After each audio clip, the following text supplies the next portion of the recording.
Hello and welcome to this week's Arab Digest podcast. I'm William Law, editor of the Digest. Our daily newsletter has no sponsors and we carry our podcast without any advertising. We are an independent voice supported only by our subscribers. And with your help, we're going to keep it that way. Check us out at arabdigest.org. When you get to the website, you'll find details on how to receive our reader-supported daily newsletter for 2 months for free. If you haven't already, give us a try. My guest today is Selma Dabbagh, who wrote the introduction to Soraya Antonius' novel, The Lord, first published in 1986 and which has just been republished by the New York Review of Books. Selma is a writer who's worked as a human rights lawyer in the West Bank, London, and Cairo. Her debut novel, Out of It, set between Gaza, London, and the Gulf, was published by Bloomsbury in 2011, and her short stories have been published by Comma, Saki, and Granta. She's the editor of We Wrote in Symbols, Love and Lust by Arab Women Writers, published by Saki in 2021, and she writes a regular blog for the London Review of Books. Selma, thanks for joining the Arab Digest podcast. It's a pleasure to be here, Bill. Thanks for inviting me to join you. The Lord is an extraordinary novel, but so too is its author, Soraya Antonius. In the concluding paragraph, Selma, of your excellent introduction, you write, Soraya Antonius belonged to no one land, nor to any one language, yet her birth, life outlook, career, politics, and passion were essentially Palestinian. The Lord was published nearly 40 years ago and pretty much sank out of sight. Thankfully, it's been resurrected by the New York Review of Books. And I'm wondering, Selma, how you first came across Soraya Antonius. Thanks. Yeah, thanks, Bill. I mean, she's a really fascinating character. And when I first heard of her back in 2013, there was so little that was written about her.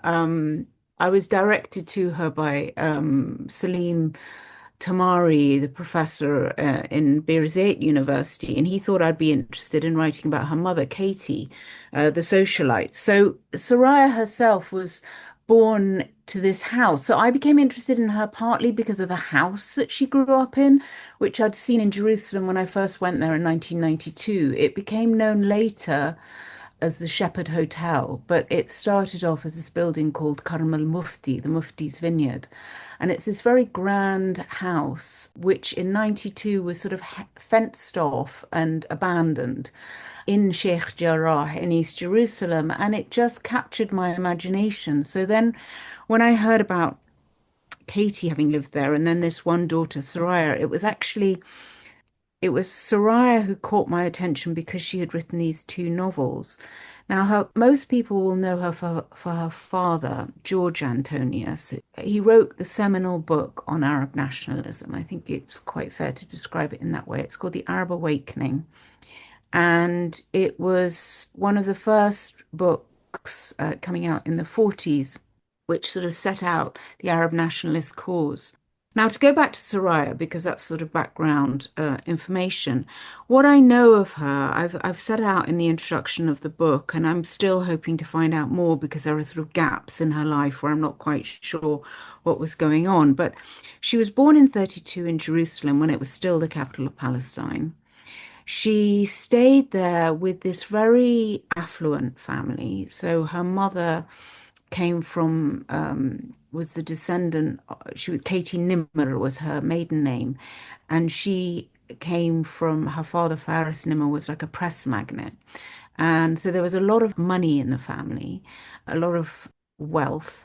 Her husband George had been Cambridge educated. He'd studied law. He was very brilliant. He'd been friends with E.M. Forster and C.P. Kafafi, the poet, when he lived in Alexandria. And he was highly respected and worked for a time for the British Mandate government. So what kind of fascinated me was that they were between worlds all the time. They were between the British world and the Palestinian world. They were Arab, but they weren't quite Palestinian. They were part of the British government, but they weren't allowed to enter the Jerusalem Sports Club because they were natives and there was a sort of no Arab policy in these clubs. They seem to have been slightly resented by some members of the British establishment because they were more affluent than a lot of the British who were supposedly superior to them under the mandate. Now, Soraya grows up in this big house, and she's an only child. And she's there. She has this cousin she's really attached to, Mickey, who's just, they're a couple of months apart.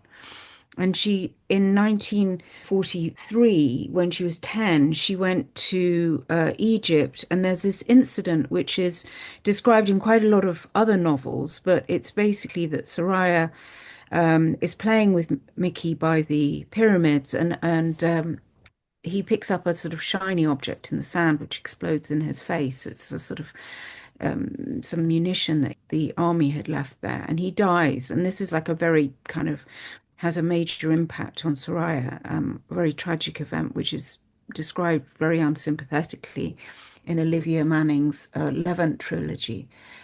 Anyway, after this, they go back to Jerusalem in the 1940s.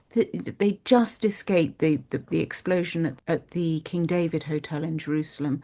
And after that, Katie, who really is a very forceful, formidable woman who is not short of courage, decides that Soraya should probably go to boarding school. So she boards in Alexandria for a while. And then she goes to Cheltenham Ladies College in England, which is, as you know, a very elite private school. And from there, she goes to the Slade School. And she had the option at that point, as far as I see it. There's a lot of affluence. She could have just stayed in the UK. She could have stayed in Europe. She was Anglo-French educated. But instead, she basically joins up with the Palestinian Revolution. So she goes to Beirut, and she works there as an editor. She writes some very fine books on architecture, and you can see the influence of that in The Lord. She writes for Al Hayat magazine and several other magazines, and then she found something called 5th of June Society after the 1967 war. And that is the first, as far as I know, that's the first of its kind to be trying to influence the Western media to be more sympathetic to and understanding of the Palestinians. Then she writes these novels, this one, The Lord, followed by Where the Jinn Consults in 86 and 87.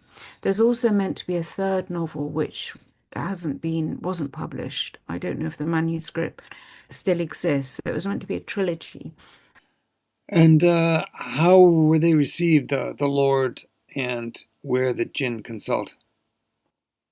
These novels, I don't know that they really got the audience that they deserved at the time. They were well reviewed, but they sort of fell out of print. And when I started researching Soraya in 2013, it was really difficult to find anyone who knew where she was. Even her old friends had sort of fallen out of touch with her for about 10 years. It seems that she was living during this period between Beirut, Cyprus, and a place in France in a very, very small village. And she died in 2017 and is buried in Beirut. But in terms of saying she's quintessentially Palestinian, I think it's her dedication to politics, her Arab nationalist vision, her anti-colonial outlook, her diasporic life, and the strength of her convictions that makes me say that. I also see her as very much being an internationalist, as a political thinker, seeing that the Palestinian movement is more than just about the Palestinian people by their blood. It's something broader. And in that respect, she's very much influenced by, leftist thinking. Yeah, yeah. Well, as you say, an extraordinary woman, and her commitment to Palestine is so strong. The Lord has at its core the story of a young Palestinian, Tarek, who's called the Magician. His story is located in the 1930s, and he becomes part of the resistance to British colonial rule. Why do you think Antonius settled on him as a main protagonist? Yeah, I think Tarek is a really fascinating character, and I don't know that you see he's two things. I think if you were going to give him two taglines, one is to say that he's got these sort of magical qualities. The other is that he's someone who comes from a very underprivileged background. There's no history of education in his family. It's kind of flukish that he ends up being at this missionary school. And when he's there, he starts showing these features of genius. So I'd say he's a genius magician as a character. And I think that that idea of a genius within the Palestinian context is quite it's quite useful to have a character who has this incredible abilities to kind of show up. The amount of loss of ability that these discriminatory structures are keeping down. And we see that, today all the time, these extremely able, competent, and brilliant young Palestinians who are being sort of kept down by systems of occupation. So I can see, and that for that reason, also having him as this kind of genius character means that he did catch the attention of Miss Alice. Now, Miss Alice is the missionary teacher who a lot of the story of the Lord is told through her words. So you have a series of like nesting structures. You have basically the narrator who's in the 1980s in Lebanon. She interviews Miss Alice. Miss Alice tells the story of this boy. Now, the boy then becomes a magician, a kind of a roving magician who travels around Palestine.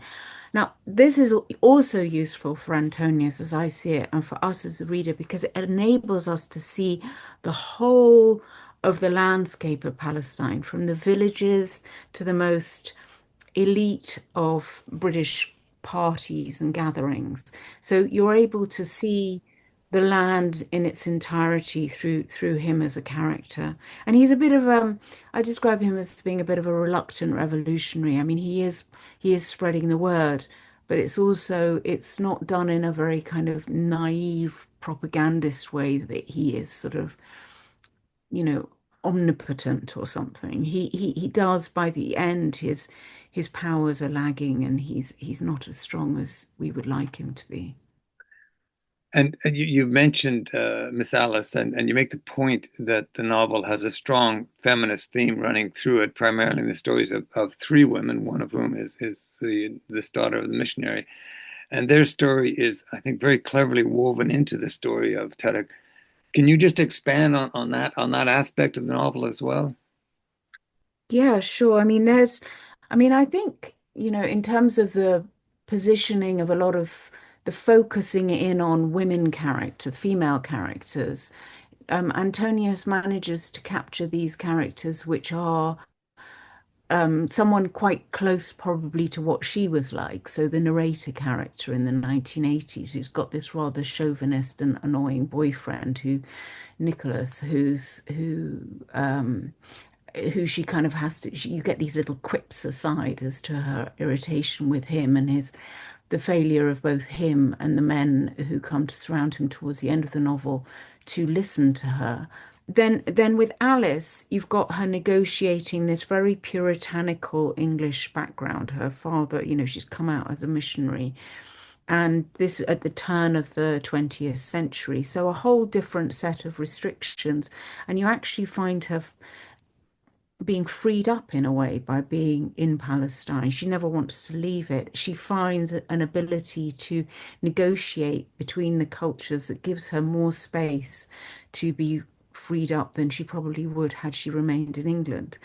And then the last character is Bethana, who, again, I mean, in terms of feeling the kind of complete lack of agency of a young girl, attractive, living in this village, who's married off to a much, much older man and has to bear children and carry out village duties at a very young age.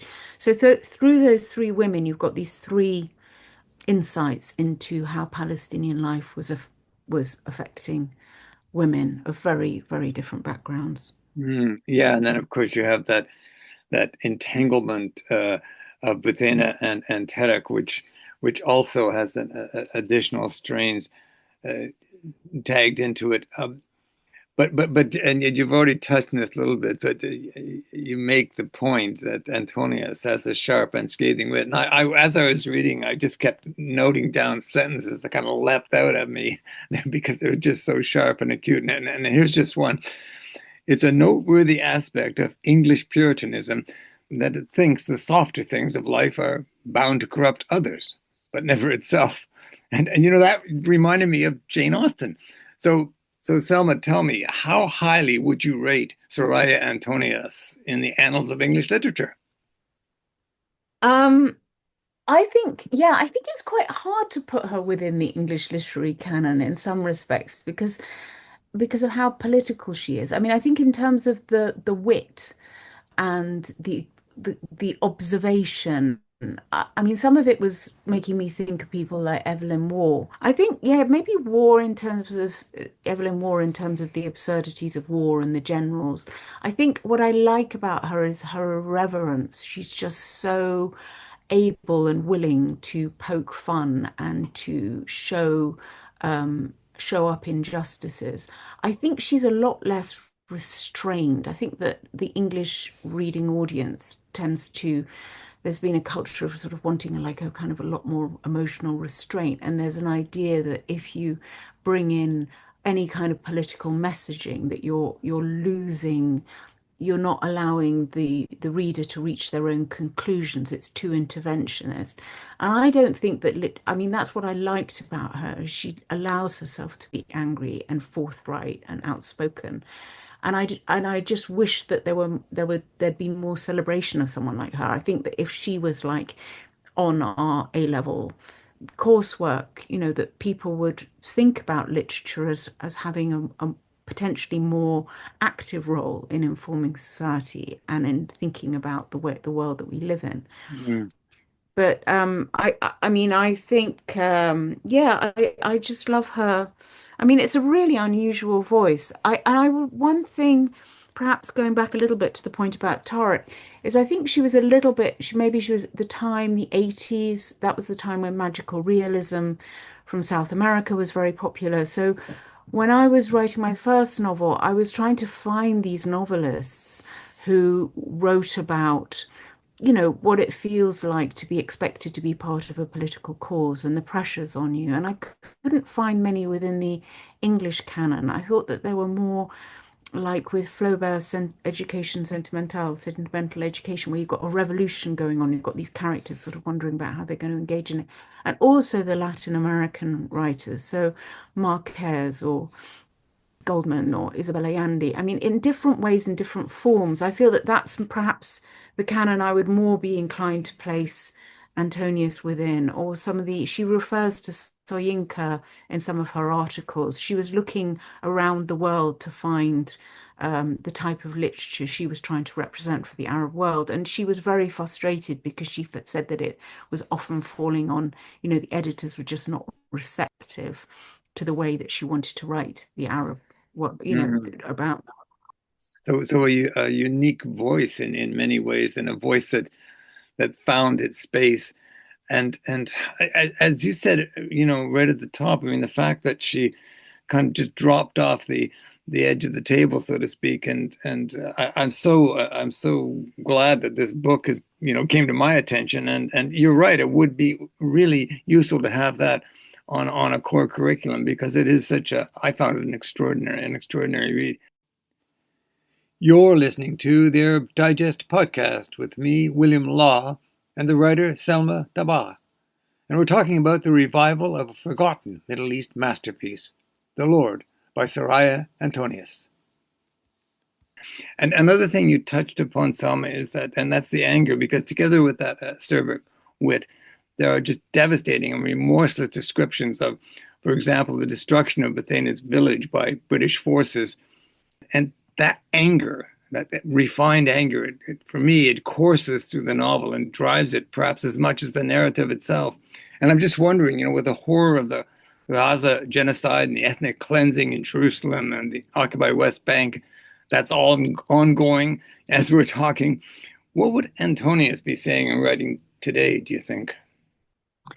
Well, I think I mean, should be livid. I think should be absolutely outraged and disgusted. And I think that there's something in her voice. I think that because she went to this sort of very elite school and she came from a particular point of affluence, is I think she had there's a certain sense of entitlement that she that it comes across as being like you can't, it comes across as quite powerful in terms of her, and a lot of the journalists who interviewed her in Beirut would talk about this really fierce intelligence.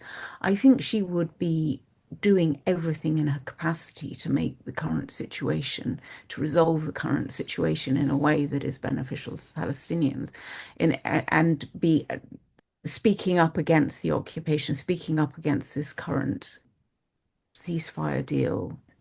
And I was grateful to you for sharing your article on this subject with me, because I very much agree with the neo-colonial overtones within it, and the desire within this current agreement to close down on any right of resistance that people should have. I think that's something I understand that Soraya felt very strongly about. I mean, we have a culture which celebrates people like Nelson Mandela. He has a statue in Westminster Square, but we forget that he was not accepted by Amnesty International as a prisoner of conscience because he never renounced the right to violence and the right to resist.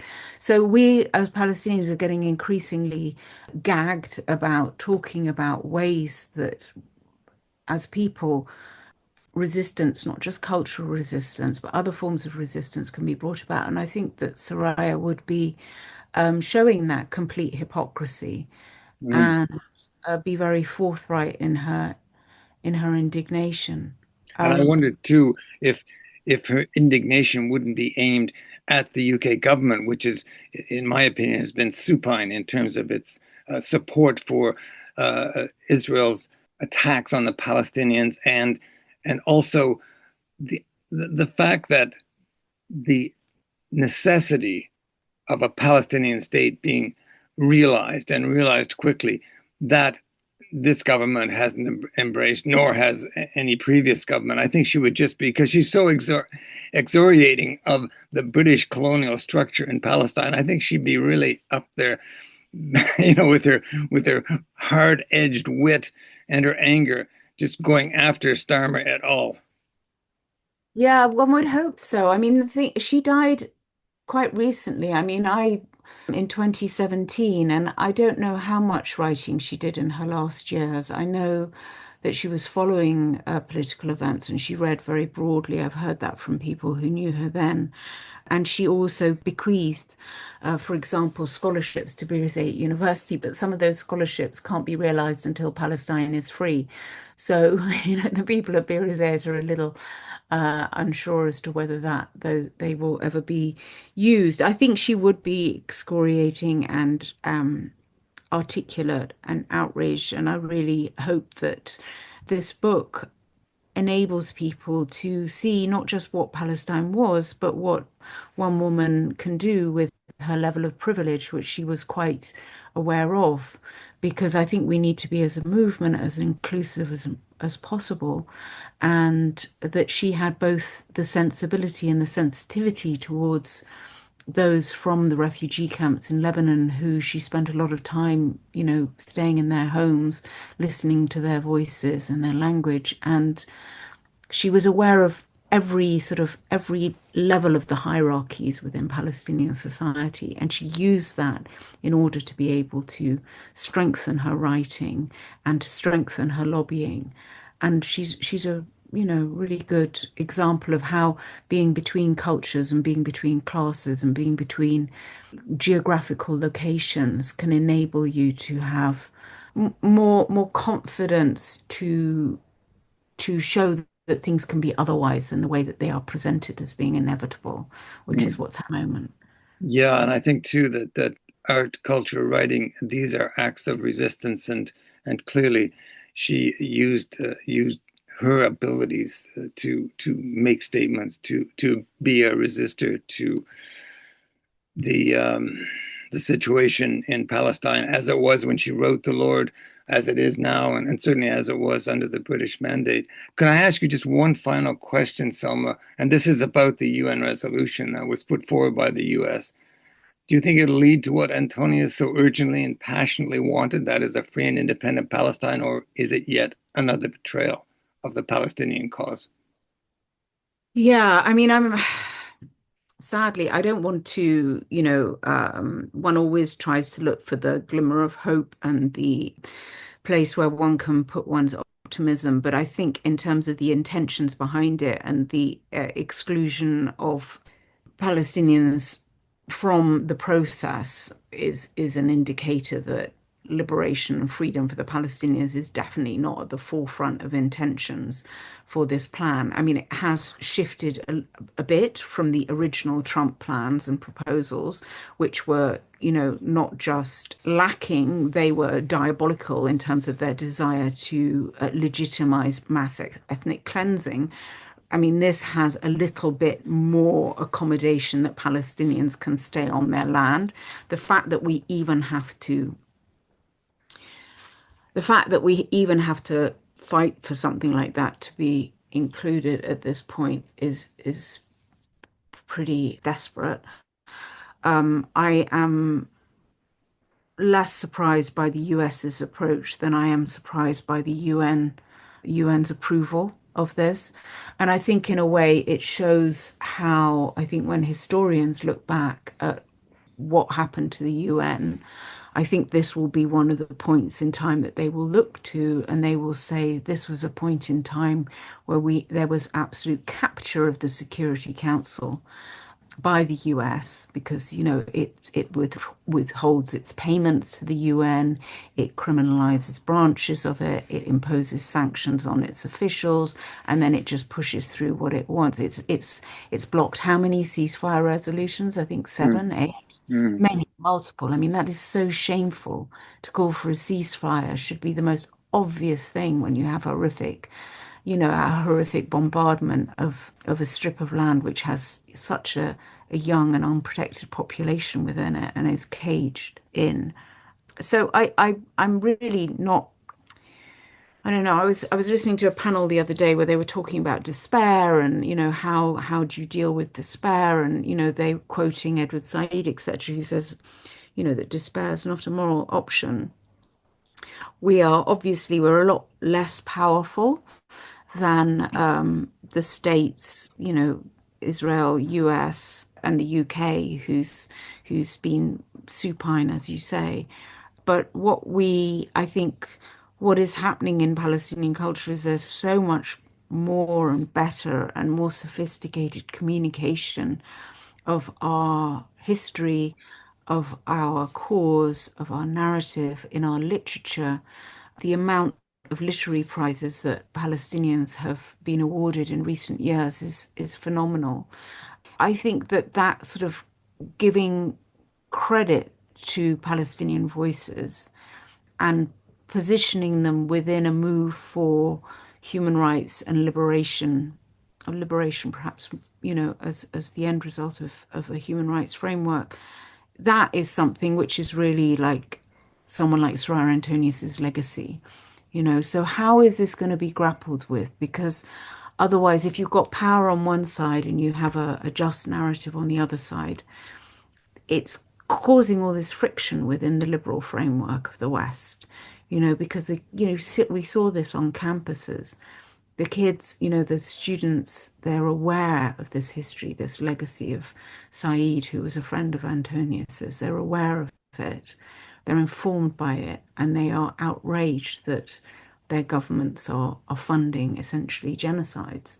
So this tension's not going to go away anytime soon, but the damage that is being done to the international organizations that are meant to protect it, I'm seriously worried about. mm. Yeah, yeah. And the struggle for Palestine becomes a struggle for our values in liberal democracies, and the hypocrisy, as you say, is undermining that on a daily basis. But the Lord is an amazing book. It's an extraordinary statement, and I'm sure you will agree with me that people should go out and get the book and read it. Just what an astonishing and surprising book for me to read, and and I thank you so much for your introduction and for taking the time to talk to us today. No, you're welcome, Bill. And I'd just like to say as a final point, because I worked a bit on the, no, I worked for quite a while on the research and development of the film Palestine 36. So if anyone's seen that film, there are influences. It fits in very much with the time period covered by the Lord. So the two things go very strongly together. You'll see some of the scenes from, like of these raiding of the villages by the British depicted in Palestine 36. So do go out, read the book, find out more about this extraordinary period of anti-colonial struggle. Palestine 36 and the Lord, two very worthwhile projects for my listeners to embark upon and engage with. Thanks again. Thanks again, Selma. Thank you very much. Thanks for hosting me and for the podcast. My guest today on the Arab Digest podcast was the author Selma Dabbagh, who wrote the introduction to Soraya Antonius' just republished novel, The Lord. The New York Review of Books has brought out the new edition, and next year will re-release Antonius' second novel, Where the Jinn Consults. Arab Digest is a truly independent voice on the Middle East and North Africa. No advertising and no sponsors. In the information overload world in which we all find ourselves, Arab Digest keeps it simple. One insightful article a day and the weekly podcast from top experts, analysts, writers, and commentators. Here at Arab Digest, we have put together a team of contributors you're not going to find anywhere else. When you go to the website, arabdigest.org, be sure and look out for the offer of a free 2-month trial to our reader-supported daily newsletter. Follow us on Facebook, X, and LinkedIn, and search our library of more than 300 podcasts on Apple Podcasts, Spotify, SoundCloud, or other platforms. We thank you for listening. I'm William Law, editor of the Arab Digest. Essential reading, essential listening from independent sources.